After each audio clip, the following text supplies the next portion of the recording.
The phone rang at 2 a.m. Frank Sinatra answered. Dorothy Dandridge was crying so hard she could barely speak. "Frank, they know about us. They're going to kill me." Frank tried to calm her down. "Nobody's going to kill you. I'll protect you." But 3 days later, Dorothy was dead. And Frank spent the rest of his life knowing he'd lied to her. September 8th, 1965. West Hollywood. Dorothy Dandridge's apartment. The housekeeper found her body on the bathroom floor. Pills scattered everywhere. The coroner ruled an overdose. Accidental death. Case closed. But Frank Sinatra knew better, because he'd seen the threatening letters. He'd heard about the men following Dorothy. He'd promised to protect her, and he'd failed. To understand why Dorothy Dandridge died, you need to understand who she was and what she represented in 1965 America. Dorothy Dandridge was a barrier breaker. In 1954, she became the first black actress nominated for a Best Actress Academy Award for a role in Carmen Jones. She was beautiful, talented, sophisticated. She opened doors that had been closed to black performers. But Dorothy's career was limited by racism. Despite her Oscar nomination, Hollywood didn't know what to do with a black leading lady. She couldn't play opposite white actors because interracial romance on screen was forbidden. She couldn't play servants because she was too glamorous. She was caught between two worlds, accepted by neither. By 1965, Dorothy's career was in decline. Movie offers dried up. She was drowning in debt. Her personal life was a mess. 2 failed marriages. Depression, prescription drug dependency. She was 42 years old and felt like her life was over. That's when Frank Sinatra came back into her life. Frank and Dorothy had known each other since the 1940s. They'd been friends, possibly more, for years. But in the 1960s, their relationship changed. They became involved romantically, secretly, very secretly, because in 1965, interracial relationships were illegal in many states. Even in California, where they were legal, they were socially unacceptable. A white man with a black woman could be attacked, killed, or have their careers destroyed. And Frank Sinatra was the most famous white man in America. Dorothy Dandridge was a black woman. Their relationship was dangerous. They met in secret.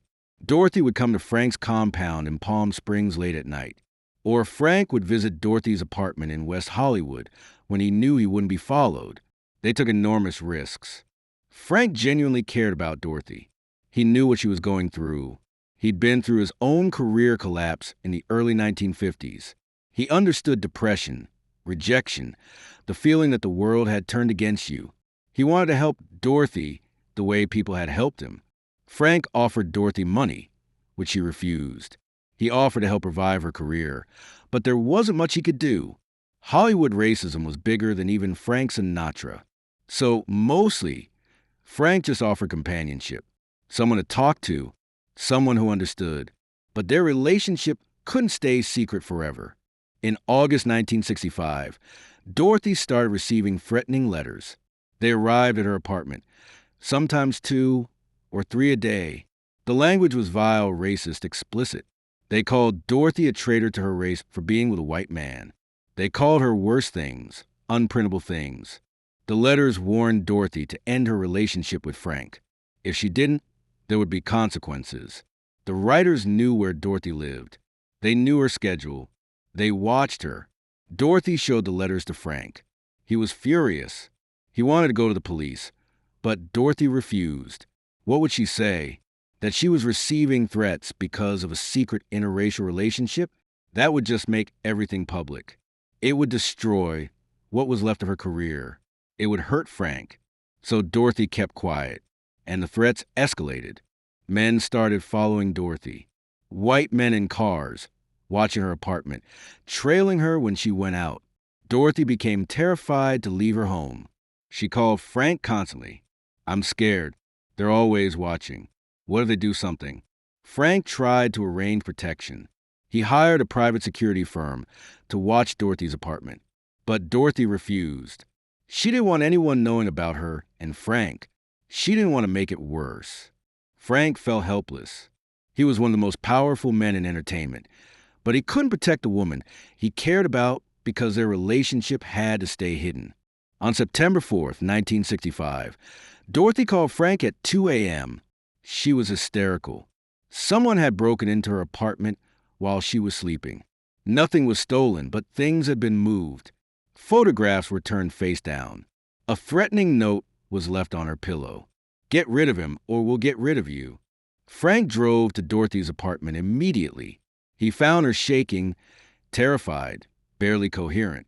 He wanted to take her to his compound in Palm Springs where she'd be safe. Dorothy refused. "If I run, they win. I'm not going to live in fear." "Then let me stay here with you. I'll sleep on the couch. I won't let anyone hurt you." Dorothy shook her head. "Frank, if people find out you're staying in my apartment overnight, it'll be worse than any threat. Your career, your reputation. I can't let you do that. I don't care about my career.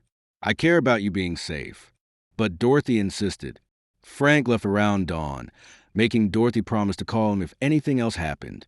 She promised. That was the last time Frank saw Dorothy Dandridge alive. Over the next 3 days, Frank called Dorothy multiple times. The calls became increasingly disturbing. Dorothy sounded drugged, disoriented. She wasn't making sense. Frank asked if she was taking pills. Dorothy said yes, she needed them to sleep. Frank was worried but didn't know what to do. On September 7th, Dorothy called Frank one final time. Her speech was so slurred Frank could barely understand her. "Dorothy, have you taken too many pills?" "I'm just tired." "Frank, so tired of all of it. The threats, the fear, the fighting. I just want to sleep." "Dorothy, listen to me. Don't take any more pills tonight. I'm coming over there." "No, don't. I'm fine. I just need to sleep." "Dorothy, promise me you won't take any more pills." There was a long pause. Then Dorothy said quietly, "I love you, Frank. You've been good to me, better than I deserved." Something about the way she said it terrified Frank. "Dorothy, what are you saying? Are you thinking about hurting yourself?" "I'm just saying thank you for everything." The line went dead. Frank immediately called Dorothy back. No answer. He called again and again. Nothing. He got in his car and drove to Dorothy's apartment. But by the time he arrived, Dorothy's housekeeper was already there, and she'd already found the body. The police were at the scene when Frank pulled up. He tried to go inside. The officers stopped him. "I'm a friend. I need to see her." "Sir, this is a crime scene. You need to stay back." "Crime scene? What happened?" The officer looked uncomfortable. "Looks like an overdose. Accidental. We're still investigating." Frank pushed past the officer and into the apartment. He saw Dorothy's body being loaded onto a stretcher, covered with a sheet. He saw pills scattered across the bathroom floor. He saw the coroner making notes. And then Frank saw something the police either hadn't noticed or were ignoring. Bruises on Dorothy's arms. Fresh bruises, the kind you get from being grabbed, held down. Frank grabbed the detective in charge. "Those bruises. How did she get those bruises?" The detective shrugged. "Could have happened when she fell. Overdose victims often hurt themselves." "She didn't fall. Someone grabbed her. Someone held her down." "Sir, we have no evidence of foul play. The door was locked from the inside. No signs of forced entry. All indications point to accidental overdose or suicide." Frank wanted to scream. He wanted to tell them about the threats, the break-in, the men following Dorothy. But he couldn't, because explaining all that would mean explaining his relationship with Dorothy. And in 1965, that admission would destroy both of them. Even with Dorothy dead, Frank had to protect her reputation. So Frank said nothing. He left the apartment and drove home, and he spent the next week drowning in guilt. Dorothy Dandridge's death was ruled an accidental overdose. The official report said she'd been taking prescription drugs for depression and had accidentally taken too many. There was no evidence of foul play. The case was closed within 48 hours. But Frank never believed it. The timing was too convenient. Dorothy had been threatened for weeks. Then suddenly she's found dead from an overdose? Frank knew what had happened. Someone had forced those pills down Dorothy's throat. Someone had murdered her and made it look like an accident. Frank hired private investigators. He wanted to know who had been sending the threatening letters. He wanted to find the men who'd been following Dorothy. He wanted justice. The investigators found nothing. Or more accurately, they found things they refused to tell Frank. One investigator quit the case, saying it was too dangerous. Another warned Frank to drop it. You're chasing people you don't want to find. People connected to organizations you don't want to anger. What organizations? The investigator wouldn't say directly, but Frank understood. Hate groups, racist organizations that had infiltrated law enforcement, business, entertainment. People with power and connections. People who could kill a black actress and make it look like an accident. Frank realized he was fighting an enemy he couldn't see and couldn't defeat. So he did the only thing he could do. He made sure Dorothy's funeral was beautiful, expensive, dignified. He paid for everything anonymously. He sat in the back of the church and cried. After Dorothy's death, Frank became more vocal about civil rights.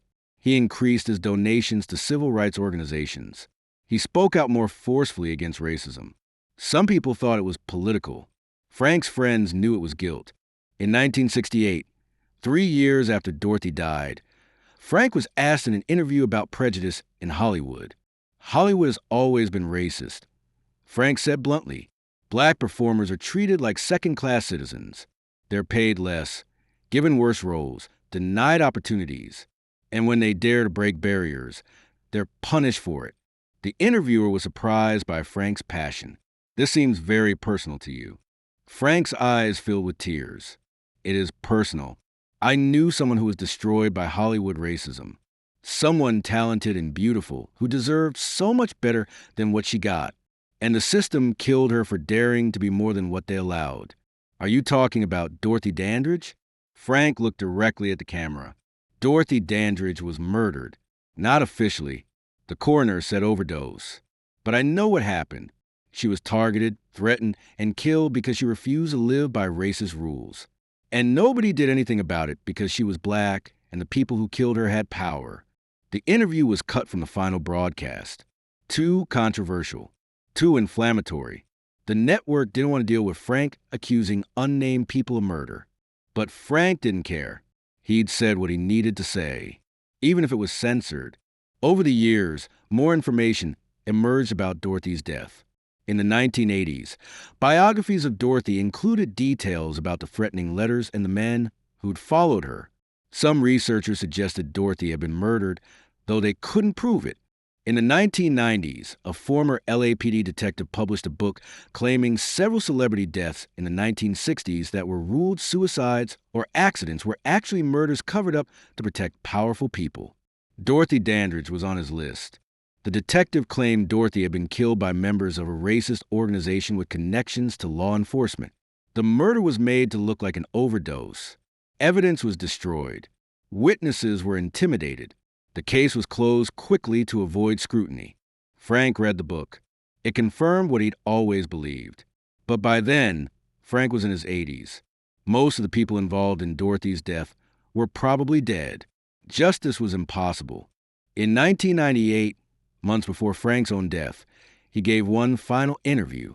The interviewer asked about his biggest regret. Frank was silent for a long time. Then he said, "I couldn't protect Dorothy. She called me, terrified, and I told her everything would be okay, but I couldn't protect her. She died because of racism, because of hate, because people couldn't accept that she deserved love and happiness. And I couldn't stop it."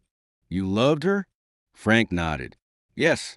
We kept it secret because the world wasn't ready. But I loved her, and I let her down.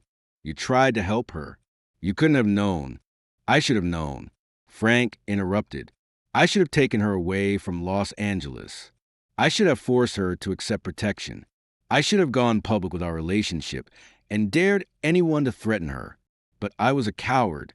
I cared more about protecting my reputation than protecting Dorothy. And she died because of it. That's not fair to yourself." Frank shook his head. Dorothy died alone, terrified, murdered by people who thought she didn't deserve to be loved by a white man. And I let it happen. That's the truth I have to live with. Frank Sinatra died in May 1998. At his bedside was a photograph of Dorothy Dandridge. He'd kept it for 33 years, since her death. On the back, he'd written, "I'm sorry I couldn't save you. I'm sorry I wasn't brave enough. Forgive me." That's the true story of Dorothy Dandridge and Frank Sinatra. A secret relationship in racist 1960s America. Threats, fear, and ultimately murder disguised as suicide. And a man who spent the rest of his life haunted by guilt for not protecting the woman he loved. Dorothy Dandridge died on September 8, 1965. She was 42 years old. The official cause of death was accidental overdose. But Frank Sinatra knew the truth. Dorothy was murdered because she dared to love a white man, because she refused to live by racist rules, because she was black in an America that couldn't accept her equality. And Frank carried that guilt until his dying day. The phone call at 2 a.m., Dorothy crying, terrified, Frank promising to protect her, and 3 days later, finding her dead, knowing he'd failed her, knowing that his cowardice, his need to keep their relationship secret, had contributed to her death. Some truths are too dangerous to tell. Some loves are too forbidden to acknowledge. And some deaths are too convenient to question. That was Dorothy Dandridge's tragedy. She loved the wrong man in the wrong time, and it killed her. Frank Sinatra fought for civil rights for the rest of his life, but he couldn't fight hard enough to save Dorothy. And that failure defined him more than any success ever could.